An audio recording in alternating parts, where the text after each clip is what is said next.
so they mark the utilities.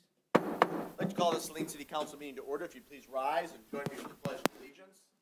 I pledge allegiance to the flag of the United States of America and to the republic for which it stands, one nation, under God, indivisible, with liberty and justice for all. Okay, good evening. Members present this evening are myself, Mayor Marl, Mayor Pro Tem Gearbaugh, and council members Seo, Dillon, Delorco, Camara Sulak, and Kraus. From city staff, we have City Manager O'Toole, Clerk Royal, Assistant City Manager Getzman, and Treasurer Bennett. The rest of you who are in the audience this evening, if you please sign in the back, we would appreciate that. You can also find hearing devices and copies of the agenda on the back table. At this time, the chair would entertain a motion to approve the agenda as amended. I believe Mayor Pro Tem Gearbaugh wanted to add as a discussion item, so it would be item 3 under discussion, our recreational marijuana ordinance. Correct. Okay. So move to approve as amended, Mayor Pro Tem Gearbaugh. Thank you. Is there a second? Second. Seconded by Councilmember Dillon. All those in favor of approving the agenda as amended signify by saying aye. Aye. Opposed, say nay. Ayes have it. The motion carries unanimously. There are no absences this evening, so we'll proceed to citizen comments on agenda items. Under the Open Meetings Act, any citizen may come forward at this time, make comment on an item that appears on this agenda. Comments will be limited to 3 minutes per person. Anyone who would like to speak is requested but not required to state his or her name and address for the record. Are there any citizen comments this evening? There are none from those in the audience. Clerk Royal, did you receive any communiques in advance of tonight's meeting? Okay.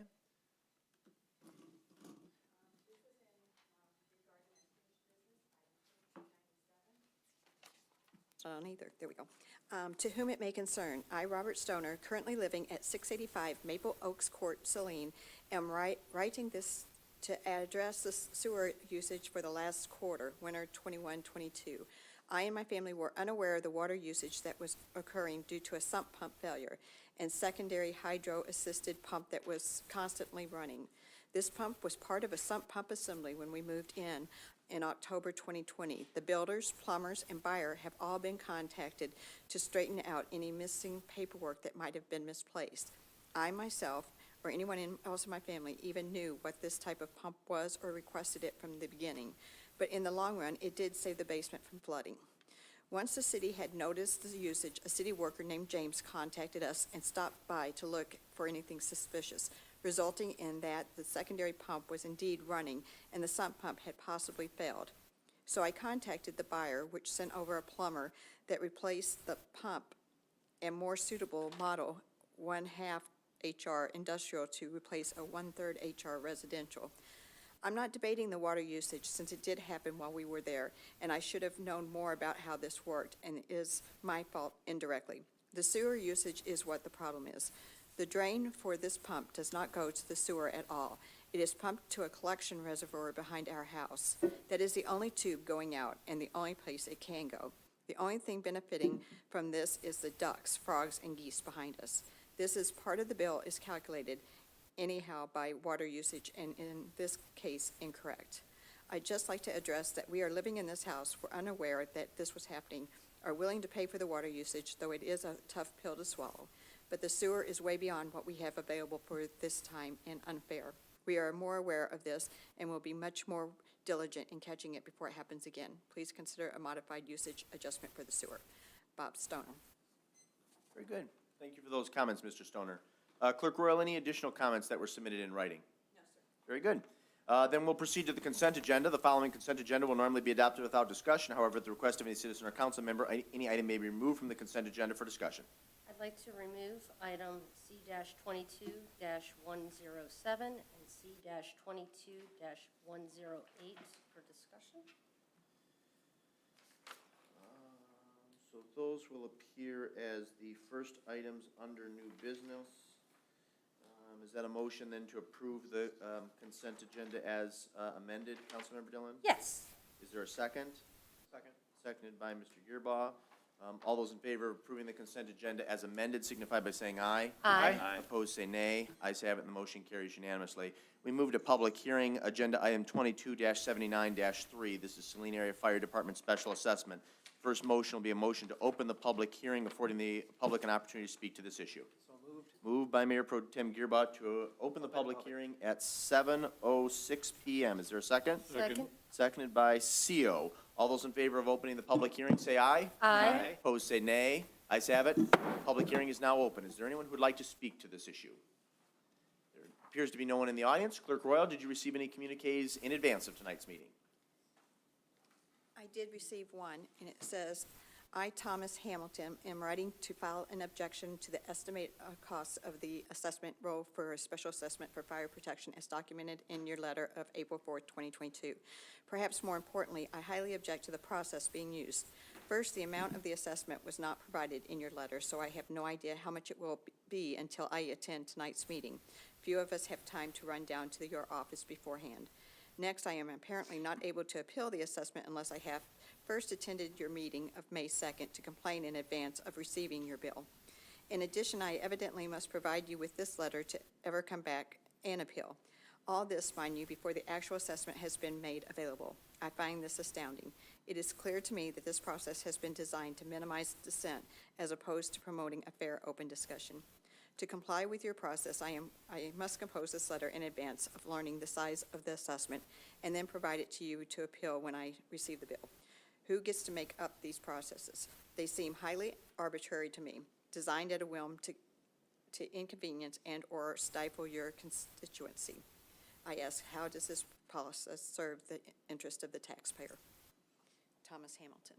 Very good. Thank you for your comments, Mr. Hamilton. Clerk Royal, any additional comments that were provided in writing? No, sir. Very good. If there are no additional comments from those in the audience, the chair would be delighted to entertain a motion to close the public hearing at 7:08 p.m. So moved. Moved by Gearboss, seconded by Dillon to close. All those in favor signify by saying aye. Aye. Opposed, say nay. Ayes have it. Public hearing is now closed. The subsequent motion will be a motion to approve and adopt or not to adopt Resolution Number 3, Fire Special Assessment for Fire Protection 2022 to 2023. Move to approve and adopt. Moved by CO to approve and adopt. Was that seconded by Second. Mayor Pro Tem Gearbaugh? We'll get you on the next one, Mr. Kamara Sulak. Ms. Bennett, for the public's benefit, do you care to make any obligatory comments this evening?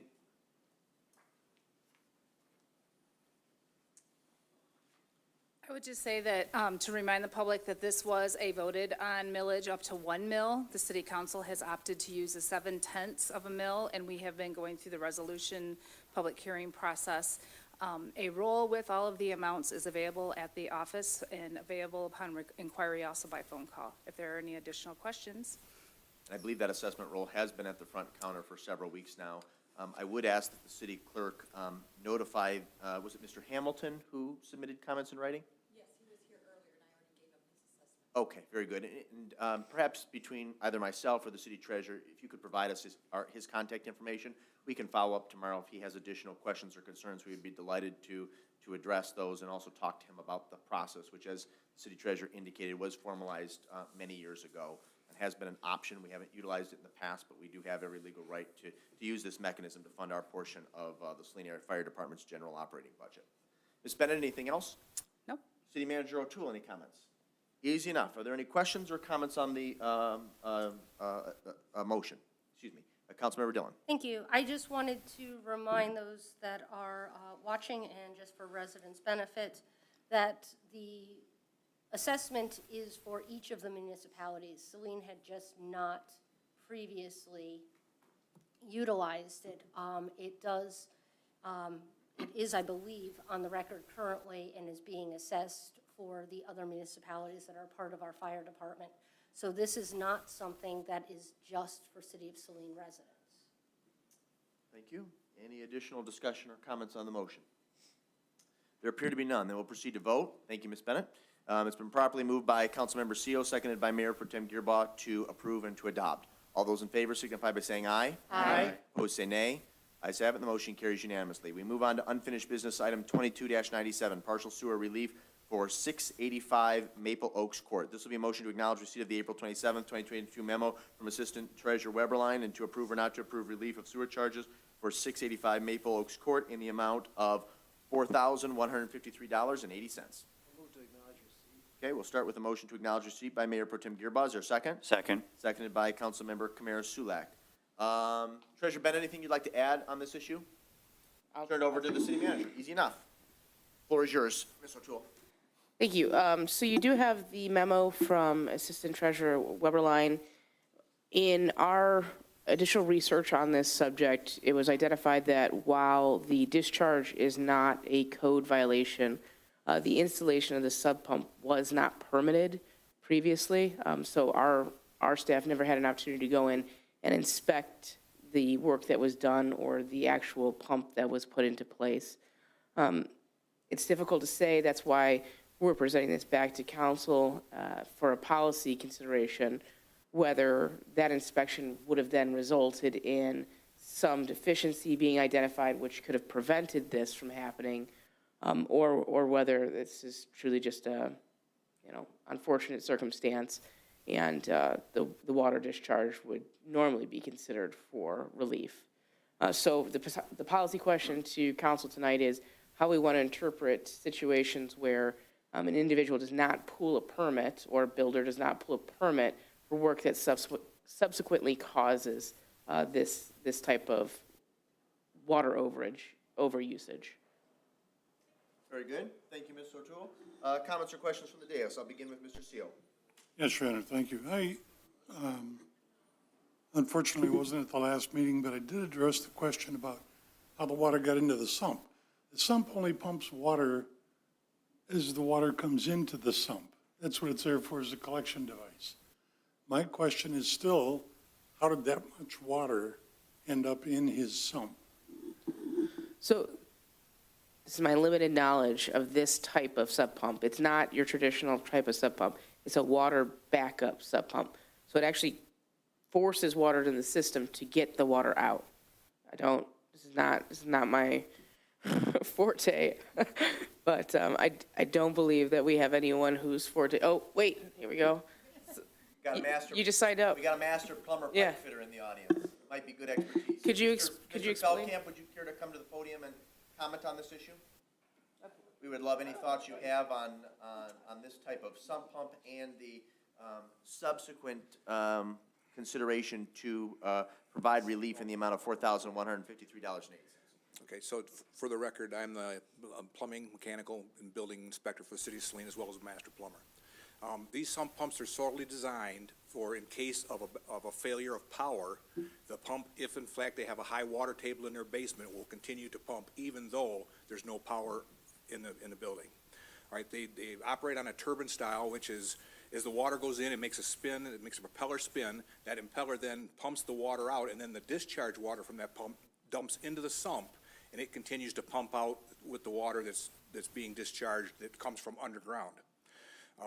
In this particular case, they work relatively well, and I would guess that something happened in the float mechanism on this pump, and the pump didn't realize that there was no water for it to pump. So it continues to run, and then discharge of that water continues into the sump, so it just pumps the water that is just used to make itself run, and then discharges out. And it could run literally forever until the pump actually wore itself out. Would the homeowner know that? Typically not. Okay, if he didn't have a power shortage, what caused the pump to come on? It could have been a high level from the original pump that couldn't keep up and it brought it on. Okay, it could have been a short blip of power that shut the other pump off and this one started on. Typically, and the sumps are sealed because of the radon gas in this area. It's Washtenaw County. Every sump has to be sealed, so you can't look down in your sump and see the pumps. Typically, in a situation like this, what happens is you give no relief for the use of the water, but because the water in this particular case does not go to the sanitary system, the city does not have to treat that water, so there's no cost for treatment. So the sewer portion of it, as a rule, would be relieved, although the charge for the water that the pump actually used to operate would in fact be deemed necessary. Very good. So- Glad you attended this evening. Why don't you hang tight, because there might be some questions best addressed by you, Mr. Feldkamp. Back to you, Mr. Seal. So let me make sure I understand. So you're saying the secondary pump runs from the fresh water supply to the house? That is correct. Okay. And that fresh water supply normally wouldn't run unless there was some indication of demand for the secondary pump to That's run? correct. So if the first pump fails, whether it be from worn out, whether it be from power loss, and that's usually what they do, have a power loss, then the secondary pump, especially on a high water table home, as the water level would come up, the secondary pump says, hey, we've got a problem here. It would come on using city water Okay. to run, and then it would discharge that city water at the same time it's discharging the underfloor water. Thank you for clarifying that. Anything else, Mr. Seal? No, sir. Thank you. Okay. Any additional questions for Mr. Feldkamp or City Manager O'Toole? Mayor Pro Tem Gearba. This may be for you, but also for the city manager. So the understanding of this was not pulled for permit, was this installed when the building was built or afterwards? I would say that it was probably installed afterwards. We didn't see it at the time of the final inspection of the building. So there could have been a contractor, a contractor obviously put it in somewhere down the line, but to my knowledge, we have not seen that. And what's our normal penalty or? So it'd be a aspects of double this? permit fee. So what we would do is we would go back and in fact do an inspection on it. It'd be a double permit fee, less the, you know, the administration cost, for them to have us look at that. So there is a double cost for us to witness that installation the second time around especially, and make sure that it's installed correctly. Do we need to go through and inspect all those homes within that fairly modern subdivision? Yeah, Brand new one, I should say. it's brand new sub. We wouldn't unless someone called us in. There'd be no reason for us to walk in and, you know, check every home that's in there. All right, every home has a sump pump, but not every home has a secondary pump. Would that, how do those are normally permitted? Is there any other different type of permit for that? No, it's just a plumbing permit. A licensed plumber, if the state of Michigan has to install it, or a homeowner, based on a state law that says they can do it themselves. Some of the things that we look for is, and because it goes to, the power driven comes from the water from the city, it has to have backflow prevention. That's one of the things that we determine, is so that in case any pressure goes backwards, we don't pick the water up in the city. Are they in fact discharging it to the right place? Are they discharging the water out to the storm and not to the sanitary system? And then number three is, when they put it back together, is in fact, have they maintained the radon capability of that sump pump? And when you inspected it, did it meet all those? Originally, I haven't seen it with the secondary pump in it, so I can't answer that. But originally, upon the installation of the original sump pump, yes. And then the only thing is, the contractor, if we find out who the name of that is individual, do we file a report with them on their licensing, or what happens? We certainly can. It's going to be hard to, nobody's going to give us a name as a rule. We've had many, many instances in Saline. What was a friend of a friend, and so we end up tagging the homeowner as the installer, and then fine them the double. And actually, we can't fine them because we're not judges, but we administer a double permit fee. And then lastly, we know that this was fresh water, that was our treated water, whatever, that ran out into the field. We had an issue with Adelina Farms in terms of softened water that was going to be discharged into, out of the system because of that concern. Considering how much water was discharged and going into that, there isn't an environmental concern with this potentially not being softened? Being that it is softened, I should say. Well, no, because we soften our water out of our plant. Okay, these homes don't have individual water softeners to increase that softness. But in this particular case, it went to the retention basin. Okay, in the retention basin, the amount of water that it went in and the size of the retention basin, I don't know that it ever hit the overflow to go any further. So that soft water, if anything, would be better for it because it doesn't have the minerals, it doesn't have the irons, it doesn't have all the other particles that are in standard water. Except that was a concern that was with Adelina Farms, so just making that Sure. highlighted. Yep, That no. softened water does have a higher salt content or whatever in it. In some cases, but I think in we have a different softening system. We use reverse osmosis. Okay. We don't use salt, so different issue. Okay, thank you. And lastly, this is just a statement from me, for making a comment. I believe we've put a lot of extra effort into this. I don't see waiving the entire amount, but there might be a compromise. Fair enough. Additional questions, Councilmember Kamara Sulak. Yes, thank you. So this is a secondary, more elaborate-looking pump. Yeah, a little bit more. It's basically the same with the exception that it has a straight water feed to it as opposed to an electrical cord. Right. Other than that, same configuration, about the same style, still same float mechanism and then the discharge, obviously, it comes out, they usually loop back together with two separate check valves, so one can't pump back through the other, and then they typically go back out in the same location. Okay. And this is straightforward. We would want, there's a permit required for, Without a question, just because they're attaching to the potable water system. We want to make sure Right. that there's no possible cross connections. okay. And the permit fee is the same? Permit fee is the same, but again, in this case, because the work was done prior to, the work was done prior to the permit being pulled, and not within the 24-hour emergency requirement that the state allows you, okay, it'd be an administrative cost of twice permit fee. Okay. And I'm sorry, I don't know what the permit fee is. Permit offhand. fee in this case would be, the original permit fee would have been $85. okay, and we're gonna add another $60 to that. That'll be what the cost of the permit fees, you know, $144. Okay. Do you think this is, is this prevalent at all, that people have these installed and don't get a permit? Is this something, what I'm getting at is, do we need to maybe send out an FYI to people that if you're going to have a secondary pump, make sure you pull a permit with the city, and so that it is Yeah, properly connected and is doing the job that it's supposed to do? Yeah, most plumbers that put these in know enough that if a plumber in fact did that, not a friend of a friend of a brother-in-law type of thing, pull the permits, just because the liability on them is such like this right now. You know, we go back, hey, this builder or this homeowner can go back and say, listen, you installed my pump, I've got a $5,000 bill because something failed. You know, I'm gonna come after you for that. If nothing else, I'm gonna come after your licensing. So most plumbers want that, you know, the city liability wash-off by us inspecting it, make sure that it was installed correctly. We could, but these type of pumps are rare. I've probably seen 3 or 4 in my life installed. I see a lot of electric battery 12-volt backups, that kind of things, but I don't see very many water, just because of it's very simple. So how long did it run? And he's gonna have a couple $1,000 water bill, and that doesn't go away no matter what. They use that water, and if they're attached to a water system, it's gonna be a cost for them. Approximately how much water does it take for it to run it?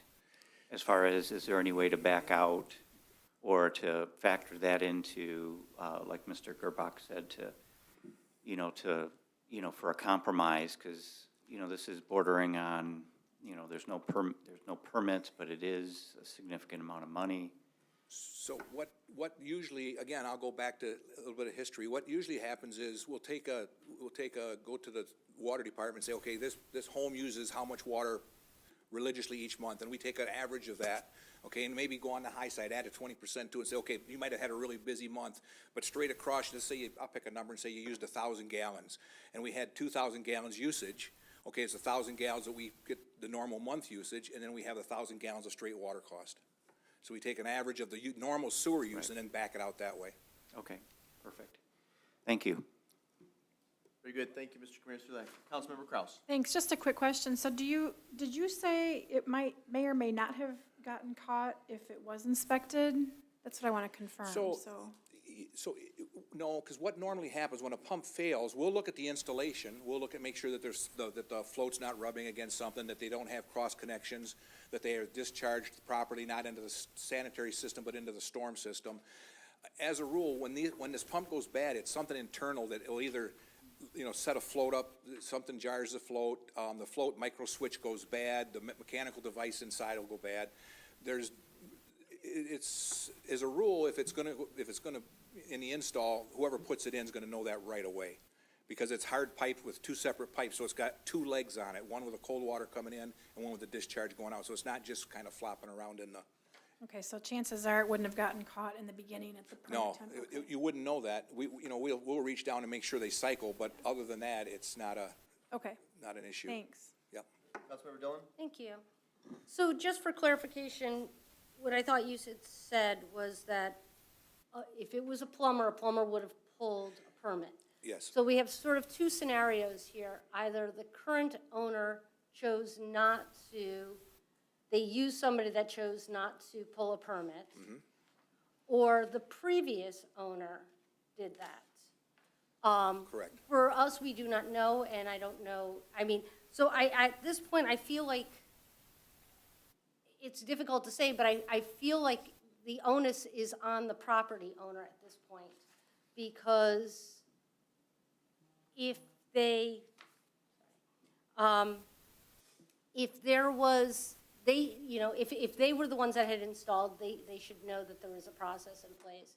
If it was the previous and it was unknown to them, then that liability should lie with the previous owner.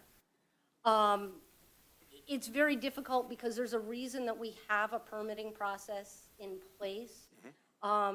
This was just a matter of water. What if there was some other reason that something could have happened from it not being permitted? To where there was a backflow into the city water system, or there was the water that was expelled went in the wrong place to the sanitary system, or there was a radon leak. I mean, there's a lot of reasons why we do permits. It's not just to collect fees. And it is for the safety of everyone. And so I'm really struggling with this because I understand it is a huge amount of money. Sure. And I'm just not sure. I mean, I just feel like we have a process in place for permitting. And, you know, what if it was something else? What if it was an electrical that caused a fire? I just don't want people to feel like they can skip over that process at will, that it's like, oh, it's okay. You know, I have a friend that's a plumber, and he knows what he's doing, or whatever. So I'm really struggling with this, because I do feel really bad for this homeowner, because I think they inherited this problem, based on their statements. But at the same time, I don't want to set a precedent with this body in making that decision. So what we have in place right now for that is the double permit fee when they have to pull the permit. Okay, that's number one. The thing to think about, the reality of though, is there's no, other than the usage of the water and the time that's spent, which certainly should be, if it's tallied up and say, okay, we've had James there, we've had inspectors there, we've had all this time, when we're compensated for the cost that it cost the city to research this, the reality is the city incurred no costs for the water that you're telling him he may have to pay for on the sewer, because it did not get treated. Okay, the water did not get treated. So, yes, he should be slapped his hands and say, listen, double permit fees, absolutely. And by the way, because of this problem, we also incurred, and I'm just gonna pick a crazy number, say $100, for all the other effort we put into this, and somebody's gonna be responsible for that, because that's not something we did. That's not a city problem. All right, but as far as the actual, you know, the 4,000 or whatever the dollars is for the sewer, the treatment of the water, I would find it hard pressed to be able to justify why you're gonna charge them for something that the city did not actually process. Any additional questions for Mr. Feldkamp or City Manager O'Toole? Councilmember Delariva. Jeff, thanks so much. In the researching of the problem, did you guys find glaring deficiencies in how the pump was assembled and put together? Well, I haven't been there yet because I haven't been called officially. James went over and our building official went over and looked at the situation and came up with the thing. I haven't been called in as the inspector at this point in time yet to say, okay, what is done. But there had to be some deficiency in the pump itself. Okay. For it to run. I mean, it's Okay. just, but it's a simple on-off mechanism, so. It could have been the float. Could have been the float, could be Yep. the micro switches go bad all the time. Because you can't easily look down inside the well where it sits. You wouldn't know that. You as wouldn't the know homeowner. that because of, again, because of the radon requirement in Washtenaw County, those pumps, those sealed, the top of those sump pumps have to be sealed. Right. So we don't lose radon gas into the basement. So it was mentioned that this is a newer subdivision development. Is it likely that this home has already transferred ownership, or is this the original owner of the house? Do we know I that? don't know that, maybe it was in the thing. They sell those houses, a lot of them have, after have been bought by the original owners, have turned over pretty readily. Okay. Yeah, that becomes difficult as far as policymaking goes, because it's difficult to levy a penalty to someone that inherited a problem that they didn't know exists. We have home inspections when we buy houses, and hopefully things are caught during those processes, but that doesn't always happen. And, I think there's a reasonable compromise that we can arrive in. I agree with your assessment that if the water didn't go into the sewer and the water didn't have to be treated, then why would we levy that penalty onto the homeowner? But there does have to be some consequence for not having pulled a permit. I would think, definitely, that's a given. That's already in place to do that through the state of Michigan. Right. Okay. That would be my preference. Very good. Any additional questions for the City Manager or for Mr. Feldkamp? Real quick, Ms. Dillon. Thank you. Is there a way to calculate the amount of staff time and effort that was put into this? Yeah, I'm sure I could get a reasonable estimate of individual staff members' times and make a recommendation from there. If council would like to direct me to do that and subtract the amount from what is relieved. Real quick, before we vote on the motion, acknowledge your seat, Mr. Gearbaugh. That's what I was going to ask the question. Do we have to have it based, or can we, the fact is, we're owed, in theory, the way our system is built, we're owed $4,200. Do we have to have a itemized approach to which that we could hold back from that? Or can we say it's set a dollar amount and go that route? I believe that council has discretion in that regard. My recommendation is if you favor what the city manager just articulated, I would see no problem to offering a modified motion from the floor to approve relief up to $4,153.80 minus whatever the city manager calculates is the amount of staff time that was invested into evaluating this issue. I might recommend that, but no less than $500. No Well, less and there's the than, double permit. sure. Yeah. So the minimum amount of relief would be $500 less than that 4,100 is what you're saying. Yeah. Gotcha, yeah. We'd basically be foregoing, if it's more than $500, then that's what you would charge. If it's less than 500, the minimum got is it. $500. That's my recommendation, unless anybody else is thinking a different number. Thank you, Joe. Well, my only thought is, I believe the building department will assess that double permit fee, and that wouldn't come from, I mean, that would be in addition to. That's already established in policy. Right. That's a policy already set, so we wouldn't reduce the amount of that from the water amount. I just want to make sure we're all on the same page. I'm looking at two different dollar amounts. I just wanna make Penalties, sure. And then, if this pump wasn't installed and a permit put in there, no offense, but this may never have happened. So there's some consequences, and because of the way our formula works, I'm not willing to forego all of it, especially on understanding all these circumstances. It's not like somebody left a spigot on outside and decided to. I just wanted to make sure when you said not less than 500, that that was separate from, I just In need this bill. to be clear on that, is all I was asking. Very good. One last question before we vote on a motion to acknowledge receipt, because we can have ample discussion during the subsequent motion. Right. So BSNA shows that the only transfer was in 2020 from the builder to the current owner. So unless there's another transfer, this was done by the builder, the developer, if the current borrower or owner didn't put it in. You said it didn't show up on final inspection. Yeah, I don't think so. No. Somebody put it in. So then it would be the current. It could be the current, or that might not be current. Okay, it's a lot of times BSNA is not as current on the Right. tax base and changeover side Right. as our inspection sides are. Right. But it is the property owner listed in BSNA is the one making the relief request. Yeah.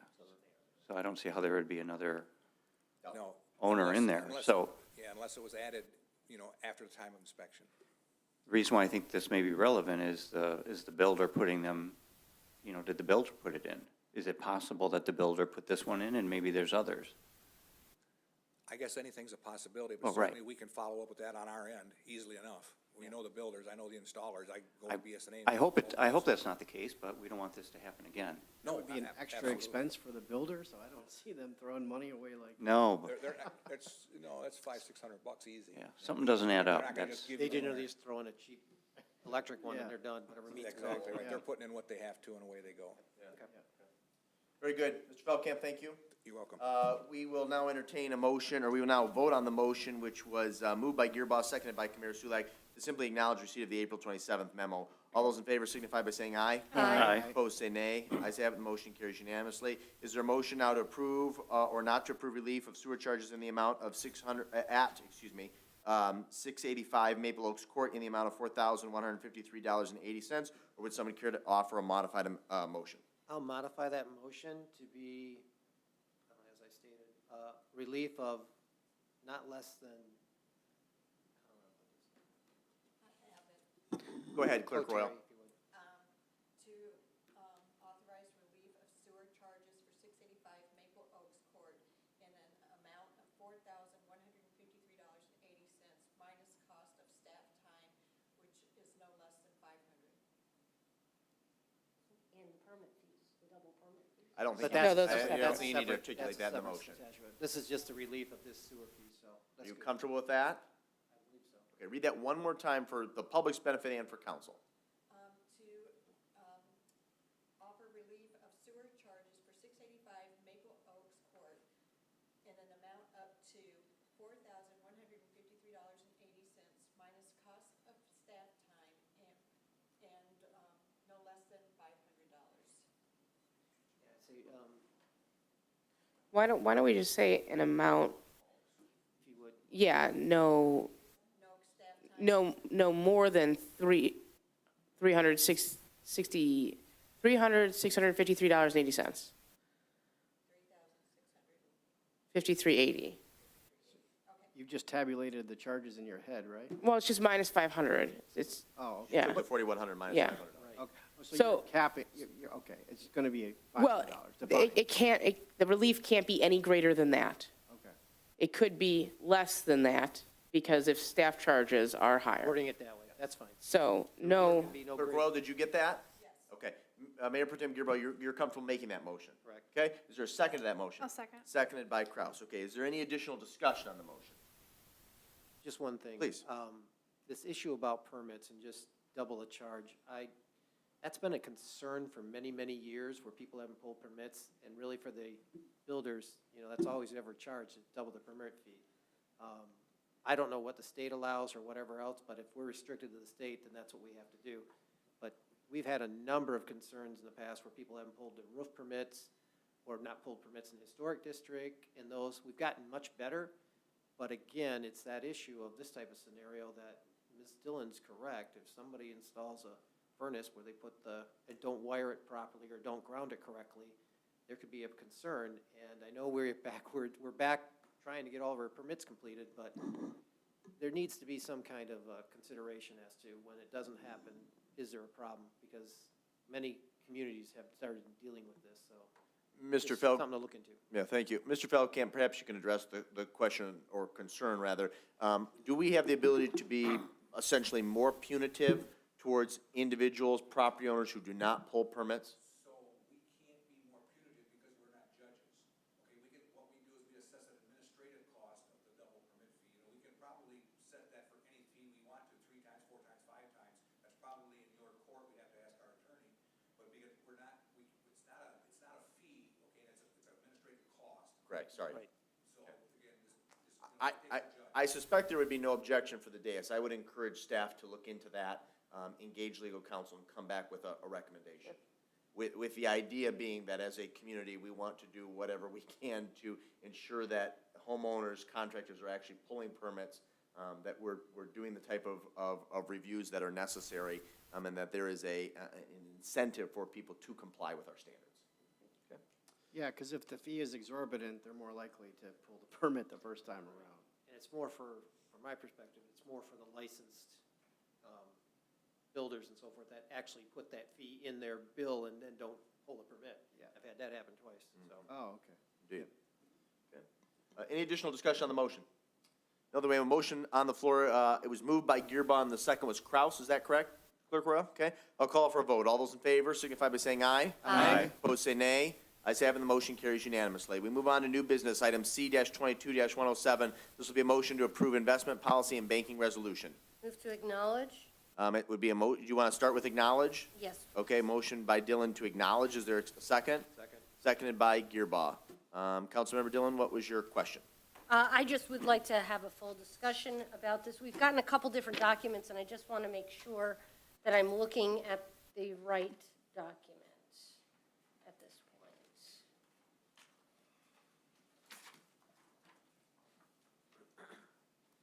So the document that was at the dais tonight is the most current document. These are the rates in which, was that not at the dais? Was that the supplemental document? I have like, that doesn't have to do with this agenda item. oh, I'm sorry, I'm looking at No, she was looking at this spreadsheet. Doesn't have anything to do with the investment policy. I'm sorry, So at the dais, you should have an updated banking policy that's in the Yes. correct My format. apologies, I had moved down on the list, but yes, I did have a question about the banking policy, and thank you very much for bringing that document. Sorry, I'm kind of a little out of order here. This is the one in effect since '98? I was on council when it was adopted. Right. So this is the one so we're talking about the investment policy. The reason I had pulled this off of consent was it looks to be a new policy, and I thought that it needed to be discussed, or at least brought forth in the public, not just part of a consent. I did have some questions about it, as the resolution that was attached, trying to understand if there was a previous version of the new resolution. Yes, both the policy and the resolution were last considered in 1998. So the old policy is provided in the packet. I don't know, Treasurer Bennett, if you want to speak to the differences between the two policies, and then the old resolution is also contained in the packet. Well, I think to be clear, the banking resolution, which is not part of the investment policy that, as I submitted, was updated in 2012. Okay, that is a separate issue. In the old policy that went to city, that I also sent to city council, there was at the very beginning of that, they did use a resolution that adopted the policy, where we have since added that on the last page of our policies to say that this was adopted by the city council. Prior years, back in 1998, there was a resolution that went before. Now, we have a paragraph at the bottom that certifies that it went. So it is an existing policy. The investment policy is an existing policy that I updated based on, with my going through and trying to make sure that we have everything current as I proceed to turn the reins over. I pulled the investment policy, and I also checked with the GFOA, the government finance standards, to see if there was anything we should add to it. So I made some reservations. First of all, the one thing in the investment policy was everything under the direction of the finance director, which we no longer have on staff at the city of Saline. So I updated that. I added some safekeeping and some record tracking. But other than that, it is the existing policy. It's just bringing it up to the standards as approved by the government finance officers. And then, as you'll see on the new format that I was trying to utilize, the very end of the new resolution, there is there's a comment that says, I certified that this policy was adopted by the Saline City Council. In 1998, they approved a resolution before it. So this is just a different change. So that has nothing to do with the banking document. But in the old 1998 investment policy, the very first page was a resolution that stated that the city council approved that policy. The last number of policies that we've sent to council, we've added that as a paragraph at the bottom of the policy as opposed to a separate resolution. Does that answer your question? I think so. Thank you very much for that. So then, are we supposed to consider these as sort of two separate things, or is it just, it's one? The investment policy is one item. Right, and then we have the resolution. The So we're just, resolution is a banking resolution that will come back to city council anytime we change either the signers, which is the reason this one is updated, because prior it used to be, since I've been here, it went from the city treasurer who was a signer to the finance director who was an authorized signer, along with your existing clerk, mayor, and administrator. We originally had it the city treasurer, then it went to the finance director, and then we took it out of, because those people are usually posting to the general ledger and to that. So for security safety, we took it out of there and we appointed it to our city assessor. Then when we went with a part-time city assessor, we then changed it to the part-time city administrator, so that needs to be updated. So the reason for the separate resolution, which should be treated separately, is to identify who is authorized to sign our checks and what banking institutions we are allowed to invest in, and that's the things at the top. And those will be changing on a periodically basis, obviously, as structures change. So it should be, in my opinion, separate from the investment policy. okay. I just so happen to be updating them at the same time, so I'm sorry for any confusion. Okay, that helps a little bit. So then, do we need separate motions for them? Or can they just be, they can be entertained, part as together, one? Or you can split them apart. Okay, Either would be fine. that's fine. I think the only question that I really had on the resolution was, do we have to name our banks? Yes, Okay, we do have to name our banks that we are authorized, so that the city council has that authority of who we invest in. okay. And then my other question was that, When we transfer funds between city accounts, we only require one signature. If it's in between city accounts, yes. Right. So like if we were all of our transfers are done via the same process. So if we're transferring money without a check, anytime we issue a check, it has to require 2 signatures.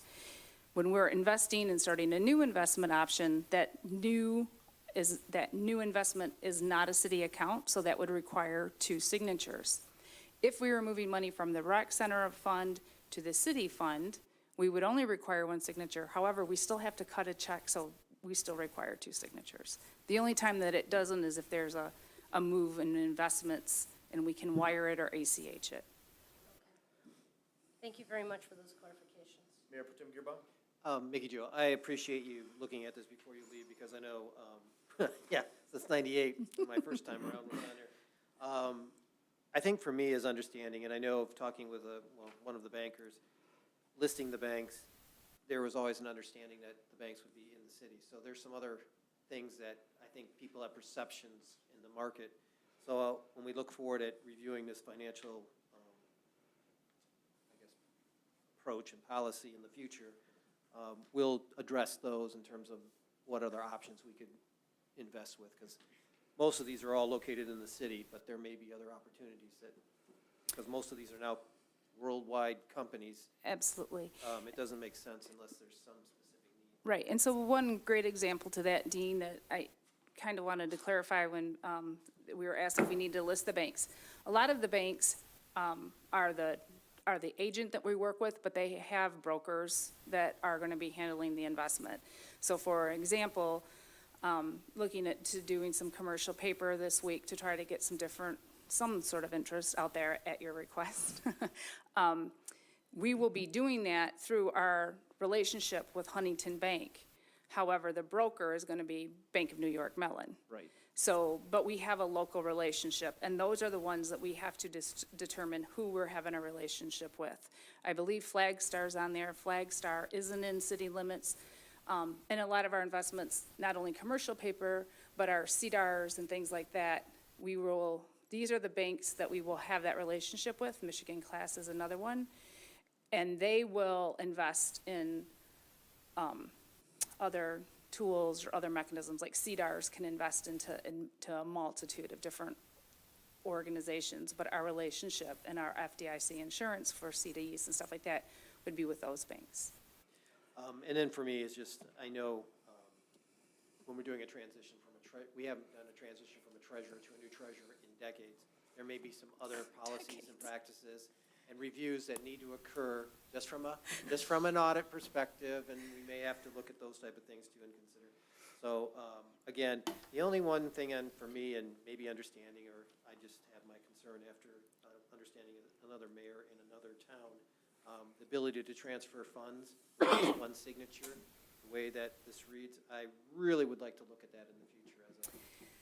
I know what you're saying, I just don't like the idea that a mayor has the authority to be able to do that. So the one safeguard that the city of Saline has in place is that none of those signers have access to the city books, or to the city accounting software. So the city treasurer, myself, I do not have any access to move money. The mayor could very well go up to, try, but nothing would show up on the books. And when we do our bank reconciliation, that would be a flag. None of the signers have access to posting or creating a general entry. And when we, in my office, do that bank reconciliation, that would be caught right away. And that's where hopefully our policies and things are all in place for those reconciliations. It's just, for me, that could happen. Yeah, but one signature is only required if you're moving it within city funds. So for somebody to move it, like we are now with this commercial paper, will require 2 signatures because it's moving it outside of the city funds. Correct. And all of those banks do require a copy of our investment policy and procedures. I do think his point is well taken. Yep. Any honest person who occupies the seat would have no problem with requiring an additional signature. So I think that is a reasonable request, and I think in the future we can make that modification. Yeah, Sure. it is, to be behavior of another mayor that's in a Michigan city that has questioned and is being challenged by another city council, I think it's the time that we also reflect that concern. Other than that, thank you again for addressing this, and we look forward to whatever happens in the future. Hopefully your next quarter investment report will have a little bit of extra money in it for you. Mr. Seal? May I point out just a couple of spelling errors? Yes, you most certainly can. You want to state those for the record, Mr. Seal? I believe those may have been addressed in the revised copy you receive. Are you on the banking resolution? I'm on the resolution that was Yep. attached with the, Yeah, if you see the supplement that was provided before you sat down, there's a new same resolution. as this? Yeah, the whereases were corrected. Yeah, the copy that I'm looking at, Mr. Okay. Seal, does not have any grammatical or spelling errors. Very good, thank you. Yep. Thank you for that question. Anything else for the city treasurer? That's the, copy and paste feature where it isn't quite recognizable font and somebody Spell didn't. check, blame it. And somebody didn't go back and check it. All right, well, first we have a motion on the floor moved by Dillon, seconded by Gearba to acknowledge receipt. All those in favor say aye. Aye. Opposed say nay. Ayes have it, motion carries unanimously. Now we need a motion to approve and adopt the investment policy and banking resolution. Move to approve and adopt. Moved by Gearba, is there a second? Second. Seconded by Dillon. Any additional discussion? There is none. All those in favor signify by saying aye. Aye. Opposed say nay. Thank you very much, Mickey Joe. Motion passes unanimously. we need Move a on to, roll call vote? do we need a roll call vote? I don't believe so. No, we do No, not. no. Okay, Yep. But it does say that on the back of the Does it say on the on the resolution? resolution. It Yes, calls it for a roll does. call. Well, it never hurts to do a roll call. It doesn't actually call for a roll call. No. Most of the documents, if you read what we have in our I see master where it file, says do state the yeas and nays. well, it's unanimous anyways. Correct. Yep. Okay, we move on to new business item C-22-108. This is, will be a motion to approve the use of Leather Bucket Alley. Move to approve. Moved by Mayor Pro Tem Gearba, is there a second? Second, Seconded by Mr. Seo. Councilmember Dillon, you removed this from consent agenda. Did you have a question? I did. There are a few blanks in here, and I just wanted to understand a little bit more about how that space was going to be used for them. Is it an extension like sidewalks where they can have liquor in the alley? Right now, all he's asking for is for the sidewalk seating on South Ann Arbor Street, because at this point, they don't know if the road's going to be closed or open, so he's not going to do Main Street or US 12. He's just going to go along US 12 and then South Ann Arbor and Leather Bucket Alley. He's asked for that, too. So he's asking to extend his liquor permit into the alley? He hasn't gotten his liquor, he hasn't requested his liquor permit at all yet, but Okay. Okay. I feel like there was some issues with the two businesses overlapping in the alley. Smokehouse 52 does not have any usable space because of the stairs that come down from the apartments upstairs. Last year, Smokehouse 52 was able to use the alley because Paul was using or Breck and Grill was using the road, and so Smokehouse 52 was using the Leather Bucket Alley where Paul's tables usually were. So I guess I'm unclear then if Smokehouse does not have usable space in the alley, that means they would be sharing theoretically the space behind Brecken. How are they going to be able to serve liquor in a different space? Like, because those spaces are then going to sort of overlap. They won't be. The reason that, it's $1 to get the Leather Bucket Alley agreement before councils. They both paid their $1. Smokehouse 52 paid it on the hopes that or South Ann Arbor Street is going to be closed and that they are going to be able to use the alley and connect it to the road to do their liquor license. But if the road is not closed, then Smokehouse 52 will not be able to use that alley because there's no usable space behind their business. Okay, thank you for that clarification, because that's what I was trying to figure out, if they were going to be using part of the Brecken space. I will say that from day one, I have not been in favor of the city agreeing to utilize Leather Bucket Alley for private businesses. We talk about creating more public space, and I think this is an opportunity in which we could do that, especially considering at this point there is a possibility that South Ann Arbor Street will not be closed this year. It could be a gathering area for the city. And so I just, we talk about creating these areas, and then we're giving away the space that we have. And I really struggle with this, as Brecken has frontage on Michigan Avenue and South Ann Arbor Street for outside seating. Smokehouse 52 does have space on Michigan Avenue. I do think that this alley should be used for public space. We now have the 109 up there. There are residents in that area. There's just a lot, and I just think it could be a better use of community space than using it for private business. The application was sent to 109. I did not receive anything back from them. Just so you know, everybody that backs up or is adjacent to Leather Bucket Alley receives this. There's nobody in the old Benito's Pizza place, but if there was, I would have sent it to them too. Thank you. Any additional questions for the city clerk? Any subsequent discussion on the motion? Been properly moved by Gearboss, seconded by CO to approve. All those in favor say aye. Aye. Opposed say nay. Nay. Ayes have it, the motion carries 6-1. We move on to new business item 22-110, setting of water and sewer rates. This will be a motion to approve and adopt or not to adopt the resolution for water and sewer rates effective June 1, 2022. Move to approve and adopt. Moved by Mayor Pro Second. Tem Gearboss to approve and to adopt, and that was seconded by Mr. CO. City Manager O'Toole, do you care to comment? Certainly. So included at the dais, and there are some copies for residents as well, is a quick utility rate impact report for the average residential user. I know this is a question that came up. Obviously, the Baker Tilly documents that were shared are a little denser. So this tries to streamline and simplify over the next 6 years what this rate impact, as currently proposed, would mean. Specifically for FY23, where we're proposing what will ultimately look like a roughly $81 per quarter impact on water and sewer users. The attached resolution also at the dais was updated with the appropriate new headers and formats that we referenced, and outlined specifically what those ready-to-serve fees would be per meter size and per the commodity charge.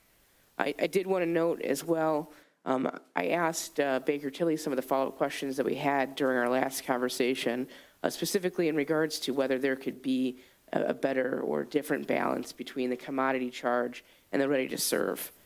Their response to that was, under our current rates, about 81% of our revenue comes from commodity charges. With what they're proposing, we would actually be shifting to between 83 and 85% coming from commodity charges. And this is really the maximum amount that they would feel comfortable recommending to us putting on commodity charges, because obviously commodity charges are more subject to fluctuation. And really the intent is that those ready-to-serve fees should cover the fixed cost of the system. So we're already leaning a little heavier on commodity charges to begin with. I also asked about what it would look like to the rate impact if we moved out phase 2 or other projects to a subsequent year. And they noted really there's not going to be a change to this year's or next year's rates because those are so heavily built on phase 1 costs. It's really about ramping up and getting us to a point where we're capable of paying that debt service on phase 1. Certainly if we decided to delay phase 2 or anything like that, we could smooth in those costs a little bit more, but those are considerably less impactful than this phase 1 cost. If there are any other questions, I'm happy to answer those at this time. We are hopeful, I will say, that council will be willing to take action on this item tonight so that we can publish these rates in our public notice as part of the project plan that we're required to file public notice on for the SRF loan funding. Very good. Questions for the city manager? I'll start with Mr. Delorco.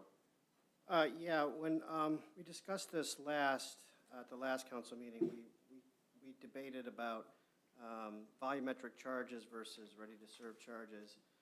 And I was hoping to see some calculations and some numbers where if we played around with the volumetric charges, that maybe we would be able to leave the ready-to-serve charges alone for both the residents and the business owners. But what it looks like happened is, I'm basing this off of the second page, page 76 of 142 in the packet. It says, "All rates, fees, and charges not explicitly replaced in the following subsections shall remain in effect," and the fields are left blank in Table 2. So If you look at the updated sheet that you were provided tonight, you'll see the updated table.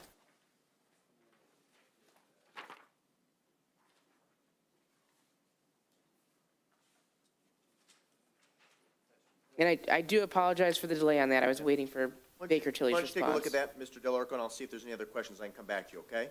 Real quick, Yeah, though. go ahead. Is the implication that the ready-to-serve charges are not changing for the meter sizes beyond 5/8 and 3/4? No. So the meter charges are based on meter equivalents. So what we have recommended from Baker Tilly is a base. The base meter charge for water is $26.94, and the base meter charge for sewer is $48.83. Now, for example, a 1-inch meter is an equivalent of 2.5 times that rate. And if you look at the revised sheet that was provided, those are all filled out. I think it goes up to a 6-inch, which is 50 times the meter equivalent. So there's a set formula for calculating those once we've established the base rate. So the fees, the ready-to-serve charges are going up, but the volumetric charges are not being adjusted in any way? No, not from the option 3 that we've previously discussed. Okay, all right. I'll just state that, from my perspective, the current plan being looked at as the low water and sewer ratepayers subsidizing the high-volume users to increase ready-to-serve charges. And then that was something I was hoping to get around, is because, the people that are least able to afford this are the ones that are going to be footing the bill. The second question I have is, Larry Searles stated that the new meters should capture lost revenue around 20%. I don't know if that's being factored in here, but that alone would more than cover all the RTS charges staying at the current level. So that is not factored in here, and that brings up the point that we've discussed previously, which is, while this rate study from Baker Tilly is incredibly useful, we are setting rates for this 1 year, not necessarily for the next 6 years. And it's highly likely that next year's recommendation will look different, because we will know, 1, the actual cost of the project, 2, whether we have any federal or state support for the project, and 3, how our new meter system is actually performing. But to the question of commodity charges, again, both our financial advisors and frankly myself cannot recommend that we fund the system any more than 85% from commodity charges. There's just far too much fluctuation that is involved in commodity rates, and those fixed costs are essential to maintaining the everyday costs of the system. I guess I have a disagreement there, but I'll move on. Any additional questions at this time, Mr. Delorco? No, No? nothing. Additional questions for the city manager?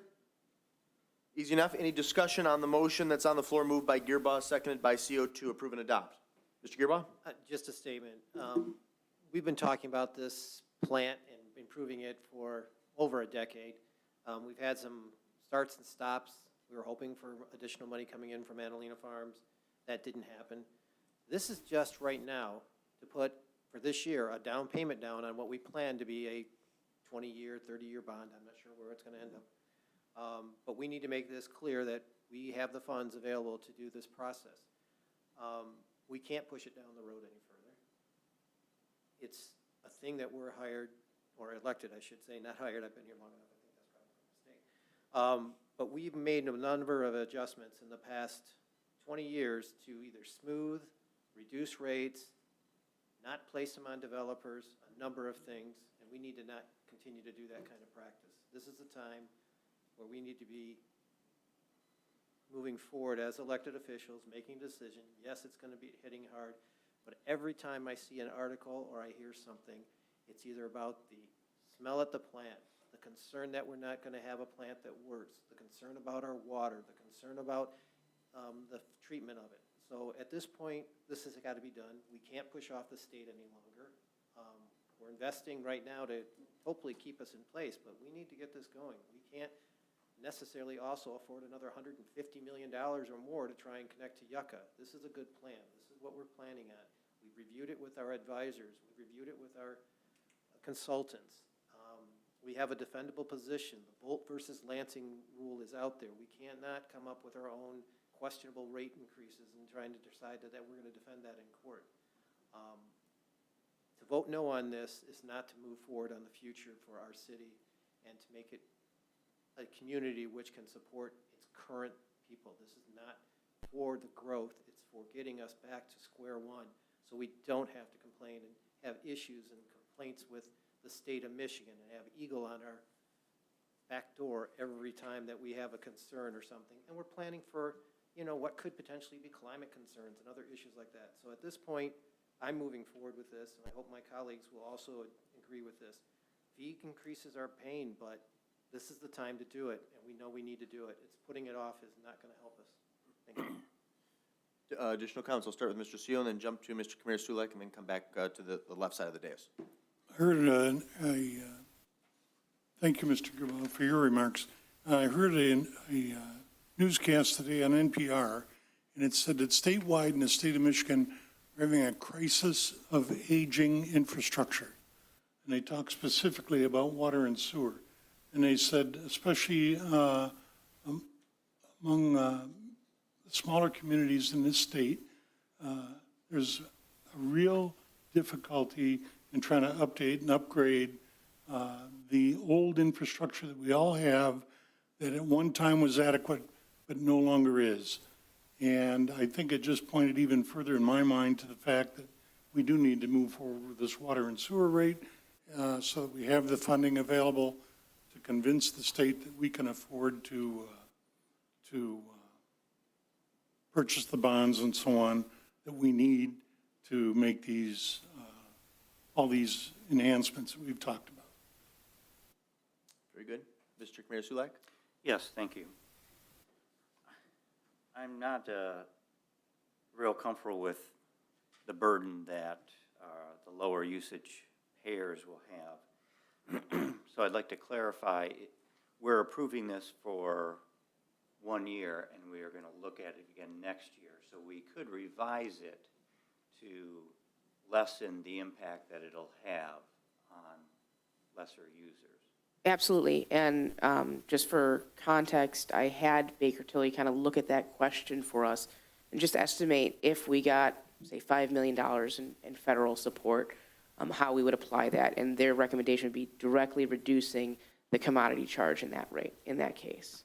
So, or sorry, not the, I apologize, the ready-to-serve charge in that case, I believe from 48 to 42 was the example, or simply put, next year not raising it as much as we would need to otherwise.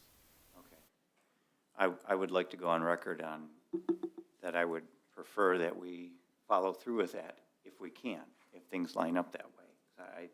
I think that would be the right thing to do, as well as moving forward with this for the same reason that my colleagues have stated. Thank you. Thank you. Councilmember Dillon? Thank you. I think Mr. Gearba hit upon most of my comments, so I won't repeat those. I did want to say thank you. It was just again mentioned that to the city manager that we are going to revisit this. And, as much as we want to say it's going to go down, there's a possibility it could go the other way. That's just how it is. And we've done this long enough to realize that at some point we've got to fix our infrastructure. We're at the point now where it's critical, and we can't put it off any longer. And we've tried over the years. We've tried delays. We've tried smoothing, and we've done everything we can to lessen the impact for our residents. But at this point, this is what has to be done in order to do the upgrades to our infrastructure that are necessary. So I do appreciate that we are going to keep revisiting this. It's a living document, and these numbers are going to change. And I wholeheartedly, sympathize with people. As I was paying my water bill today, I reminded my husband that, by the way, the next one is going to be a bit of a different one. And get used to that, because it's going to go up. And so, we may just need to make some adjustments to our water usage and be more mindful of it if we want to try to keep our costs down. But this is what has to be done for the city. Additional comments on the motion? Mr. Delarico? I'll just state lastly, that I am in agreement with most of what's been said by my colleagues, that the infrastructure changes need to be made, improvements need to be made, and the revenue has to come from somewhere. My objection to this approach is simply where the revenue is coming from and how it's distributed, and how it places undue burden on the people least able to afford it. Thank you. The only thing that I would add, and I just want to be crystal clear on this point, no reasonable objective person would conclude that rates are not going to go up in the ensuing years. We have some significant capital expenditures that we will need to absorb, projects that we will need to execute. They're important, they're timely, and they will not only benefit current utility payers, but also future users as well. I previously expressed some trepidation to the city manager. I would favor a more nominal increase this year until we have clarification on our $18 million federal grant request and some additional funding streams which have been shared with us in recent weeks. So again, as the point has been made previously, this is a matter that will be continued, we will continue to address and discuss in the ensuing years. But again, I have a bit of trepidation and would favor a more nominal increase, at least in this initial year of 2022, 2023. Is there any additional discussion on the motion? There appears to be none. Then we have a motion on the floor moved by Gearboss, seconded by CO to approve and adopt. All those in favor say aye. Aye. Opposed say nay. Nay. Ayes have it. Motion carries 5-2. Do we have a roll call on that? Sure. Clerk Roy, would you like to do a roll call?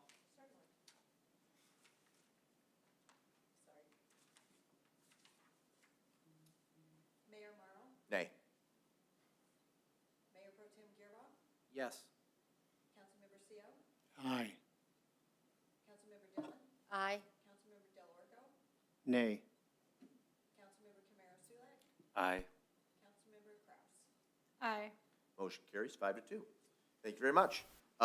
Moving on to new business item 22-11, consideration of FY23 General Appropriations Act. This will be a motion to acknowledge receipt of the April 27, 2022 memo from City Treasurer Bennett regarding consideration of the millage for FY23, 22-23 General Appropriations Act, and to direct staff to utilize the millage rate for fiscal year 2022-2023 of 17.7071 mils. Move to, sorry, my agenda disappeared. You want to do it simply to acknowledge or to direct as well?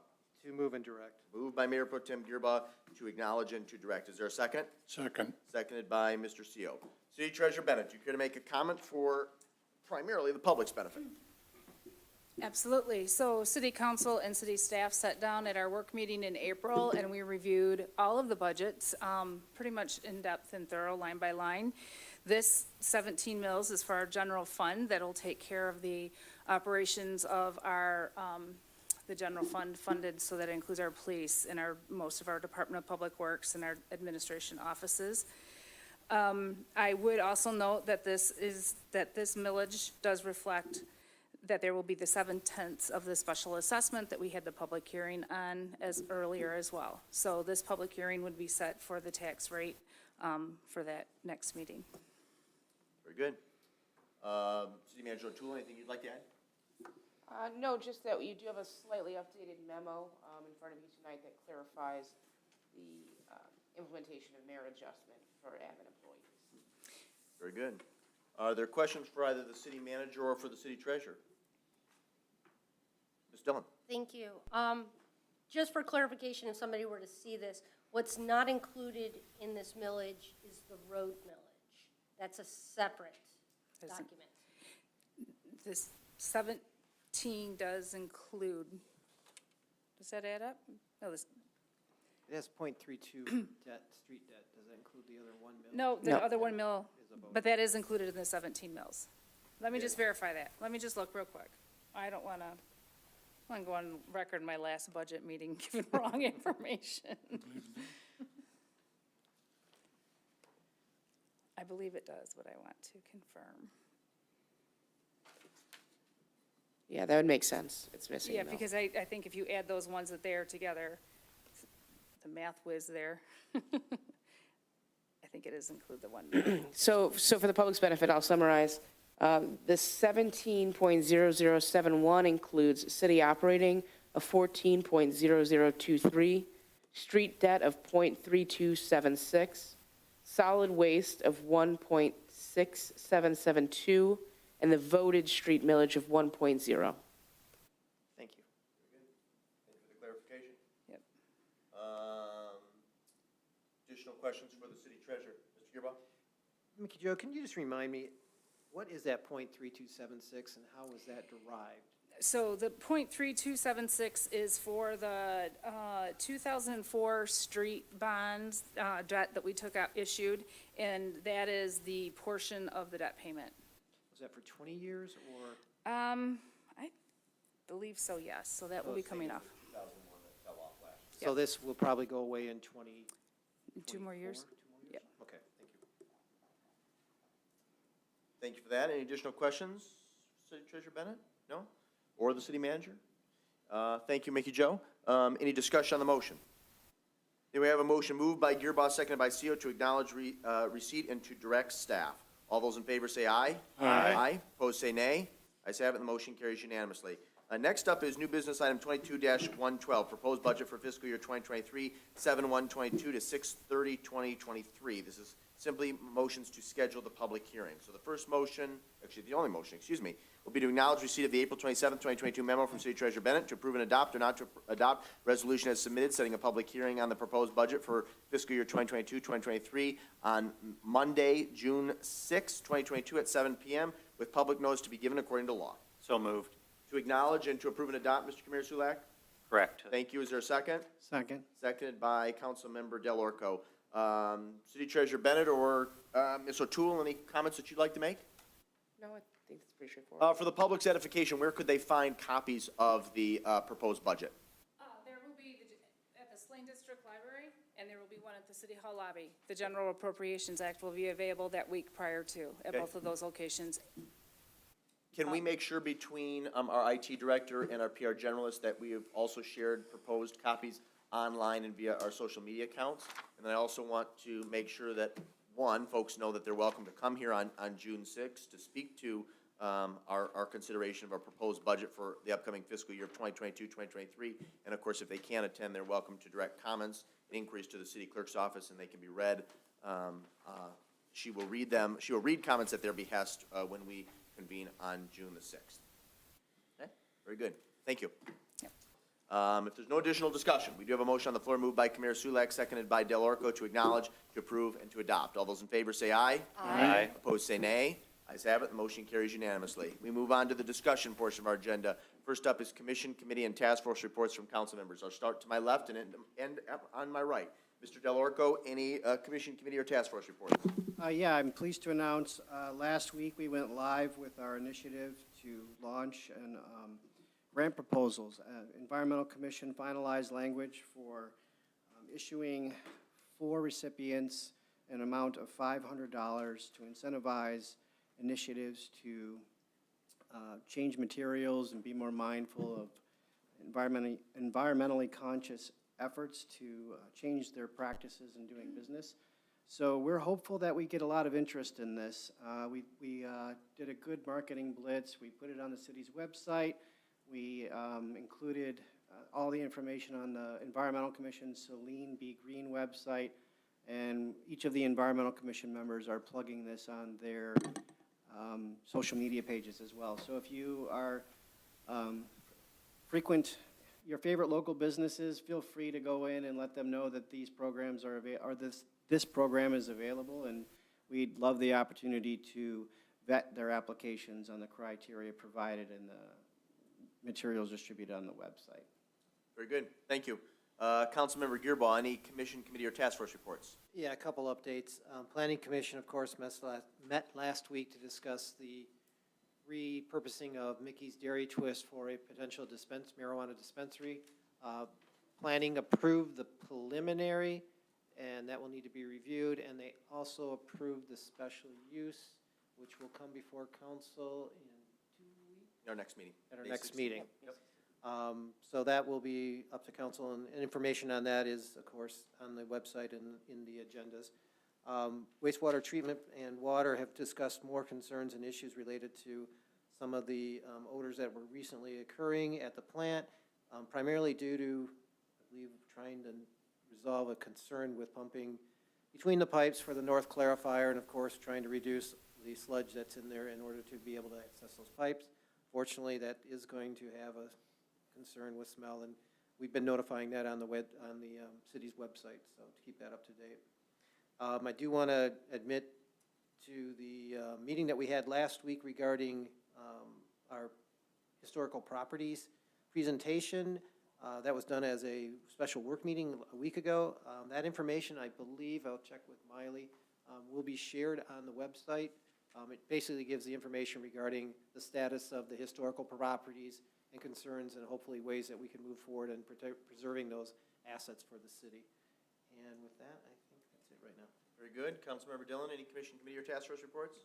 Just a couple very quickly. The Historic District Commission continues to meet, and right now what we have is we have created and updated a walking tour map for people to use. There's information within that map about the properties. It guides you through the neighborhoods. The document is available on the city's website under the Historic District tab. And we do have a couple of issues that are coming forth that are continuing, and those will be reported out at subsequent meetings. The Zoning Board of Appeals is meeting on Thursday to discuss one variance matter that is coming before it. And the other committees have not met yet. Very good.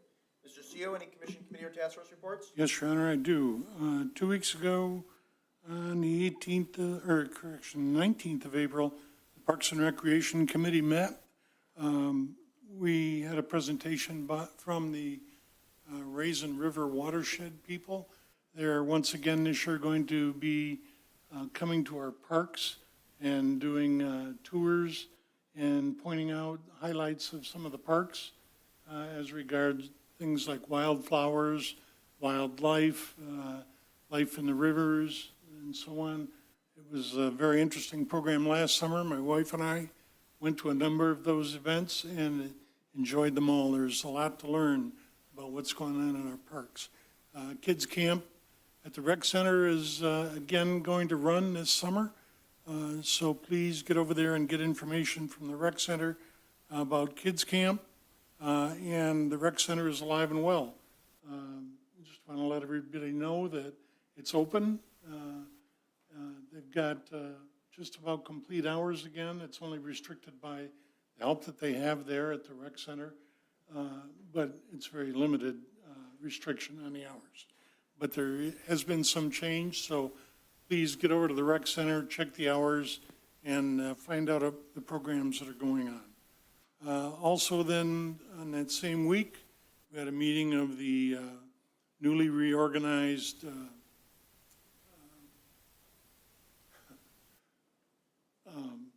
Committee for the Management of the Cemetery. Oakwood Cemetery Committee. Yes, Cemetery Committee. I didn't know what we were calling it.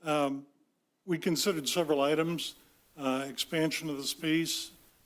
We talked about an update for some of the retaining walls there. We talked about that. And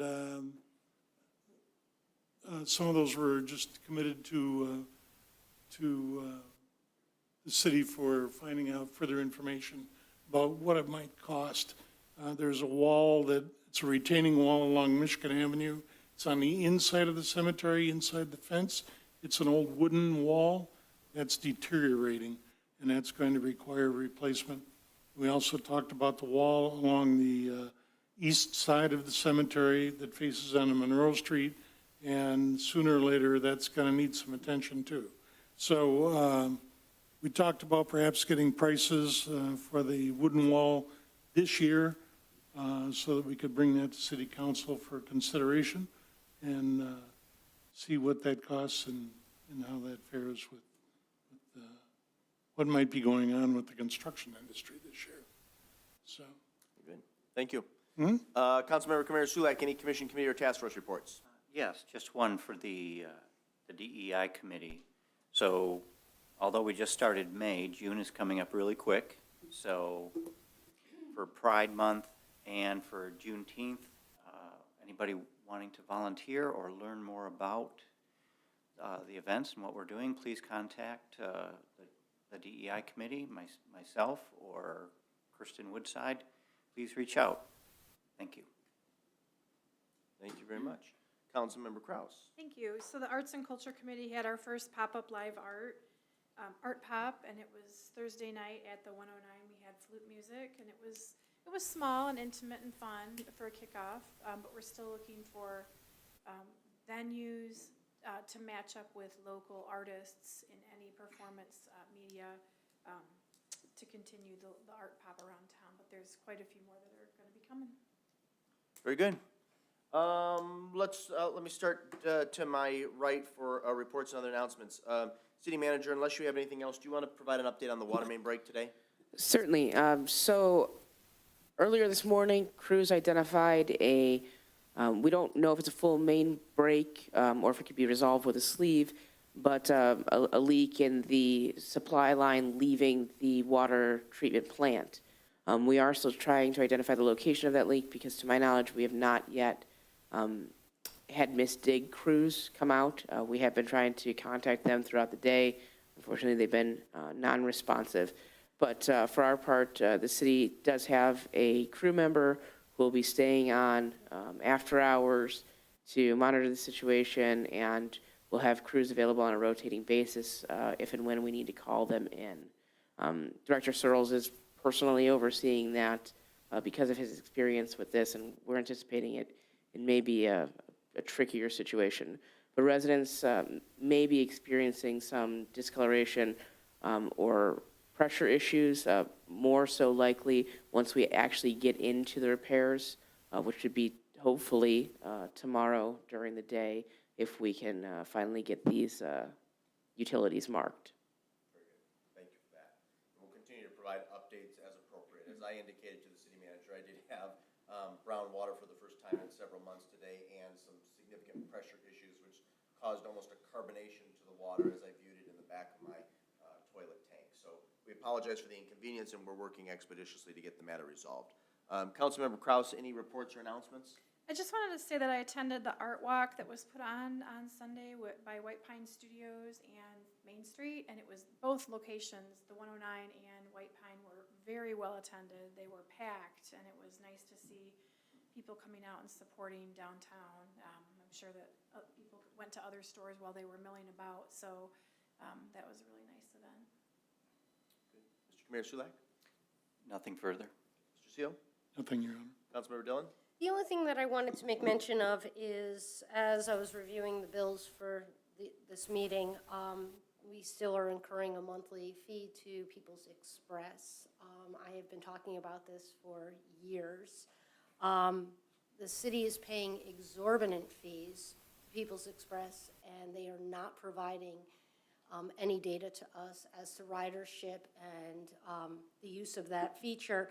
And I really would like to see the city make that a priority because it is I believe, underutilized service that we are paying a premium for. So we either need to figure out how to make it more effective or move to a different platform, in my opinion. City Manager Ochoa, why don't, unless there's objection from the dais, why don't you or a subordinate reach out to People's Express and see if we can get a representative to attend an upcoming council meeting? I think having a conversation about ridership, promoting the service, and cost would be beneficial not only for us but for the community. I only have one announcement, and that is in to refer to a previous point, our $18 million grant request through the federal government for rehabilitation of our wastewater treatment plant. If you have not promoted that, please do. And I would also ask that you reach out to your colleagues on our various boards and commissions. As I've expressed in the past, that's kind of our front line here in the community. And those people are active and engaged and obviously passionate about the Saline community. So if they'd be willing to write to their 2 United States senators and representatives in Congress, that would be great. And of course, for those of you who may be watching this, there is information on our website in terms of contact information for both Senators Stabenow and Peters, along with Congresswoman Dingell and Congressman Wahlberg. There's also a sample letter. We'd strongly encourage you to reach out. These types of grant requests are often not successful unless citizens avail themselves of the democratic process and reach out and advocate to their elected officials. So please do your part and help us. Mr. Gearbaugh, any reports or announcements? Yeah, I have a couple. Please. I would just like to concur with Ms. Dillon. Ms. O'Toole and I have been talking about this for the last month about People's Express and the difficulty of getting any data from them, and actually the question of what they're counting as Saline data, that it may not necessarily be within the city. So we don't know who we may be subsidizing as part of that bus service. So I concur with Ms. Dillon that we need to figure out either another solution or something else, so I appreciate that. And then one of the things was, we were doing a cleanup at the farm, and I don't know, the mayor may be able to talk about this. We had concerns about the hotel. It's starting to become a bit of a more eyesore because tieback is blowing around, the grounds around it. It's torn. I don't know what the status is on that, but I think we would like to have, from our perspective, it's an enjoyable site when you're at our farm, but when we look across the street, there are some concerns there, and at this point, if we aren't progressing forward, then I think we need to start talking about more code enforcement and whatever else. So city manager can remind me tomorrow to reconnect with the leadership of the Saline Lodging Group. This is public information, and I can provide a more detailed analysis at an upcoming meeting. But as I had communicated to each of you, there had been a approved restructuring plan that had been authorized by the federal bankruptcy court in Detroit. However, the note holder subsequently objected to the plan. So they are sort of back to point A, I guess, for lack of a better way to articulate it. That was one of the most recent updates that I received. I think there's a forthcoming discussion or mediation between the parties. But between the city manager and I, we can certainly follow up and provide substance, if not on May the 16th, then certainly by June 6th. Thank you. Yep. That's it. Mr. Delorco, any reports or announcements? I have none. Okay. And then back to Mr. Gearbaugh. You wanted to message on our recreational marijuana ordinance. One of the things when we were at the planning commission and, we look at what we were talking about, considerations in terms of how we actually set up the ordinance and distance and I guess I would say issues related to location. What we didn't realize is that we have a 1,000-foot distance right now between schools and so forth. But we didn't realize that that doesn't cover daycare centers or necessarily other types of those situations. That, and then potentially that we're now learning that, there may be a number of other concerns that perhaps we need to go back and look at our marijuana recreational to address those minor concerns. This one currently with the medical dispensary, because those are already in place, we can't necessarily modify those going forward, but we can with the recreational because I think that's a thing that has not yet fully come forward. It's up to council whether they would like to re-adopt that and look at that again, but I think the number of concerned voices that we heard regarding a location near a daycare center was a concern. So just to let y'all know. Yeah, you and I spoke briefly about this, Mr. Mayor Pro Tem Gearbaugh. I would, following our normal protocol, I would be amenable at their next meeting, their May meeting, having the code review task force, code review committee, creature of habit, look at some of the concerns that you just articulated, and then have a subsequent discussion here at the council dais.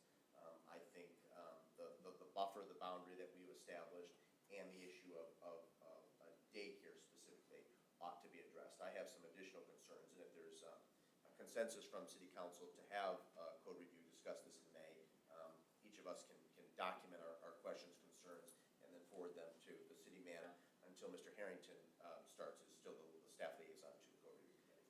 And my concern is that this is probably something that needs to be done quickly unless we can do some type of moratorium and put that in place, but I don't know what that would mean. But I would like to have it go to review in the next month and then come back to us as soon as possible after that consideration. Let me start to my left and I'll end to my right. Mr. Delorco, as the liaison to code review, would you be amenable to that? Absolutely. I attended the planning commission and similar concerns. I have similar concerns. When we vetted this ordinance for both medical and recreational, as it was explained to us, the 1,000-foot buffer zone would apply to all schools. I was not aware that there was any kind of loophole for a daycare center. My assumption was that a daycare would be considered a school. So that is a concern for me, and I'm sure it would be a concern for many members on the code review committee as well. Very good. Councilmember Dillon? Thank you. Yes, I was also in attendance at that planning commission meeting, and there was definitely significant concern about that. So I would be in favor of this being reviewed. My question is for the city manager of what do we do as a stopgap in the meantime? How do we freeze this moment in time so that until we can amend that? At this point, applications that are already submitted need to be considered under the ordinance as adopted. So there's really nothing we could do short of trying to set or establish a new legal precedent, which I would advise against, to change the rules as they're written and how they'll be applied to the existing applicants. I can say if it is your intent to try and adopt this change, we should do so quickly. I understand that it is council's process to send a code review, but if it's as simple as amending the buffers and changing the interpretation from kindergarten to preschool or kindergarten to daycare, then perhaps you'd just like to see that directly at our next meeting. Well, let me go back then. I would actually, so the process that you just outlined, I would be amenable to doing that.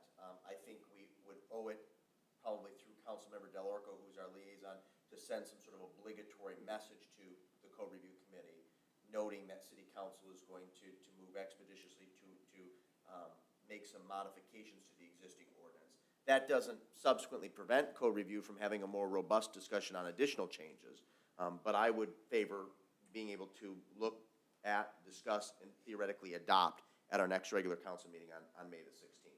On the issue of buffers and the matter that, the concern that was expressed by Mayor Pro Tem Gearbaugh regarding daycares. Yes, and I would just like to be clear. We cannot take action on our next meeting because it'll be an ordinance change, so there needs to be a first and second reading and a public hearing. Yep, okay. So, but we could have a first reading. We could start the process and Yes. then take subsequent action at the following meeting.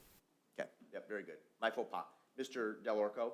I would be more than happy to communicate that intent to the members of the code review committee, and I suspect they would support it. Okay, Mr. Gearbaugh?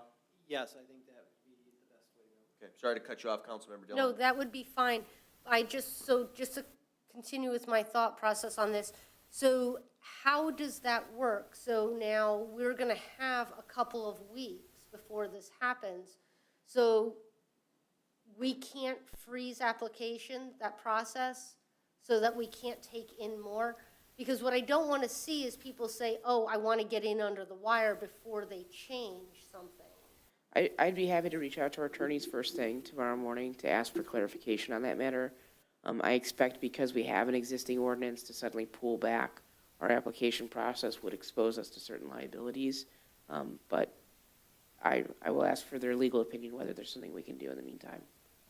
Thank you. Mr. Seal? I guess my only question, again, would be timing. Like you've indicated, Colleen, there's nothing we can do with the two current folks we have, right, that have already made significant commitment in terms of, Yes, we have 6 applications currently. we had 6 applications. Correct, But we have under 2 that medical. are in process for, We have 7 applications. I apologize. okay. But 2 that are actually property owners now, or potentially property owners.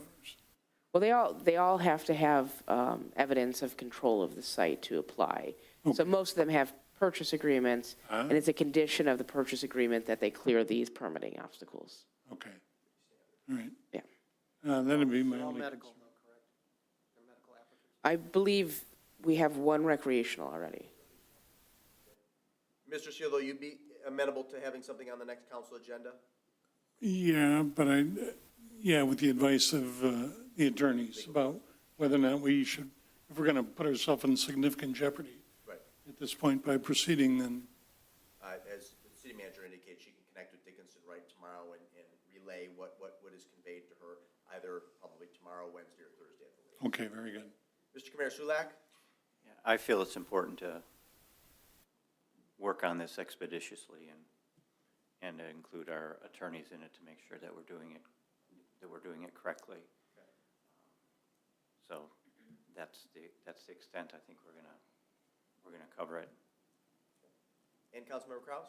Same as what, So I guess the only thing I would ask, Mr. Delarico, why don't you hang tight for the moment? Let us get clarification from the attorneys, and as long as there are no serious ramifications to discussing and acting upon this issue on the May 16th meeting, then I think it would be appropriate for you to send an obligatory message to your colleagues on the Code Review Committee, notifying them of this potential change, and of course, inviting them to attend the meeting if their schedules permit. Understood. Okay, very good. Please. Ms. O'Toole, is there a way that we can hold a special meeting so that we can can we move this process along even faster so that by the time we get to our next council meeting, we are ready? I mean, because at this point, we're talking a month out at least, if we're talking by meetings. I would actually defer to Clerk Royal. Do you know the posting requirements for an ordinance change public hearing? We would you need 15 days for it to be in the newspaper. But unlike other communities, we don't have a first and a second reading, so it could come as a change, but it would still have to be posted in the newspaper for an ordinance. Yeah, in fact, as a general rule, during my tenure, we've not done first and second readings on ordinances. Yeah, it's been a long while. We can follow that protocol, but that is. No, the it's standard. not necessary. So then it sounds like then we'd be looking at a special meeting if we can get consensus on language. Well, let's, you talk to the Yeah. attorneys. Yeah. And let's sort of play it by ear, but if there's consensus at the next meeting on May 16th, and it's just a simple matter of scheduling a special meeting to vote to approve, I think that can easily be done between May the 16th and our next subsequent meeting, which would be on June the 6th. Yes. And we would also continue to fall within the parameters of the posting requirements for the state of Michigan. Correct. Good. All right, if there's nothing else on recreational marijuana, we'll proceed to the second public comment period. Under the Open Meetings Act, any citizen may come forward at this time, make comment or question to City Council. This public comment period will be limited to 3 minutes per person. Anyone who would like to speak is requested but not required to state his or her name and address for the record. Are there any citizen comments from those in the audience this evening? The record will reflect there are none. Clerk Royal, did we receive any written communiques in advance of tonight's meeting or during the meeting in which the individual or individuals wanted their comments read? No, sir. Easy enough. Then is there any other business to come before Saline City Council at this time? Please note our upcoming meetings. And with that, the chair would entertain a motion to convene into closed session to consider material exempt from public discussion or disclosure by state or federal statute, in particular for the purposes of discussing the city manager's performance and evaluation and contract at the request of the employee. So moved. Second. Moved by Gearbaugh, Mayor Pro Tem Gearbaugh to convene, and that's a seconded by CO. Is that correct, sir? Yes, sir. Thank you. Record roll call is in order. The clerk will please call the roll. Councilmember Camaro Sulak? Yes? Councilmember Seal? Yes. Councilmember Del Orto? Yes. Councilmember Dillon? Yes? Councilmember Kraus? yes? Mayor Pro Tem Girbach? Yes. Mayor Marl? Yes, we are convened into closed session then at 8:47 PM. 8:46, excuse me.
to reconvene into regular session at 9:33 PM. Moved by Gearboss, seconded by, was that CO? Yes, sir. Thank you, sir. A record roll call is in order. The clerk will please call the roll. Councilmember Camaro-Sulak? Yes. Councilmember Seal? Yes. Councilmember Delorco? Yes. Councilmember Dillon? Yes. Councilmember Kraus? Yes. Mayor Pro Tem Girbach? Yes. Yes, we are reconvened at 9:33 PM. This time, the chair would be happy to entertain a motion to approve or not to approve the city manager's employment contract with Colleen O'Toole through January 30th, 2025, and authorize the mayor and city clerk to sign the employment contract. Move to approve. Moved by CO to approve, and was that a second by Kamir Sulak? Yes. Very good. Is there any discussion on the motion? Well, I think I'm obligated to make a few obligatory remarks. I think I speak for the whole of council when I say that we are very impressed by the performance of our city manager, Colleen O'Toole. She's been with us now about a year and a half, and she's accomplished some phenomenal things, and she has some lofty goals ahead of her. So we are pleased to support an employment contract through June of 2025. We thank her for her service, and we look forward to working with her in the ensuing years. Is there any additional discussion? There is none. Then we'll proceed to vote. All those in favor say aye. Aye. Opposed say nay. Ayes have it, and the motion carries unanimously. Unless there's anything else to be brought before Saline City Council this evening, is there a motion to adjourn at 9:34 PM? So moved. Moved by Gearbaugh, and that was seconded by... Delorco, excuse me. Boy, thank you. Moved by Delorco, seconded by Kamara Sulak to adjourn. All those in favor say aye. Aye. Opposed say nay. Ayes have it. Meeting is I adjourned. just want to take a picture.